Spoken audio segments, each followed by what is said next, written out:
UPSC में पहली बार इतनी कम कट ऑफ, प्रीलिम्स में पहली बार इतना कम कट ऑफ आया। 38 जवाब देने वाले भी मेंस में क्वालिफाई हुए। 38 सवालों के जवाब देने वाले भी मेंस में क्वालिफाई हो गए हैं। यूपीएससी ने सिविल सर्विसेज का कट ऑफ जारी किया।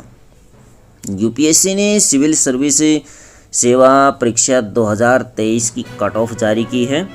प्रीलिम्स का कट ऑफ पहली बार सबसे कम रहा।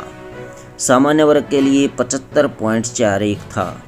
इसका मतलब जिन उम्मीदवारों ने जीएस में महज 38 सवालों के भी जवाब दिए थे वे मेंस के लिए क्वालिफाई हो गए।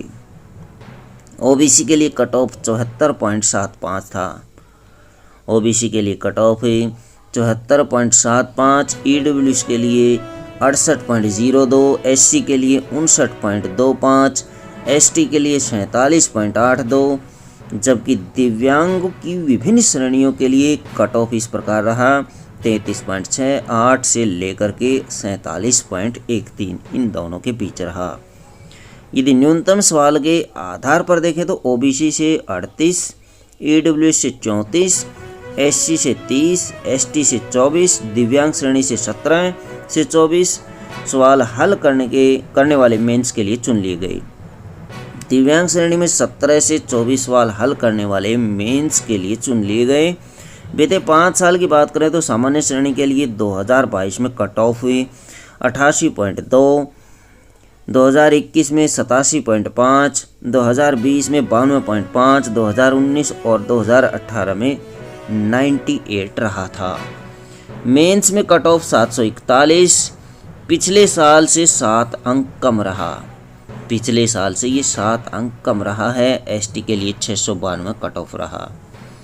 यूपीएससी के मुताबिक मेंस के लिए इस बार कट ऑफ 741 रहा है, जो पिछले वर्ष से 7 अंक कम रहा। ओबीसी के लिए 712, एससी के लिए 694, एसटी के लिए 692, जो पिछली बार से क्रमशः 2, 5 और 14 अंक कम रहा है।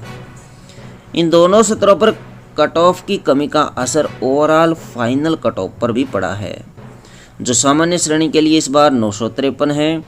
2021 की परीक्षा का कट ऑफ भी 953 था।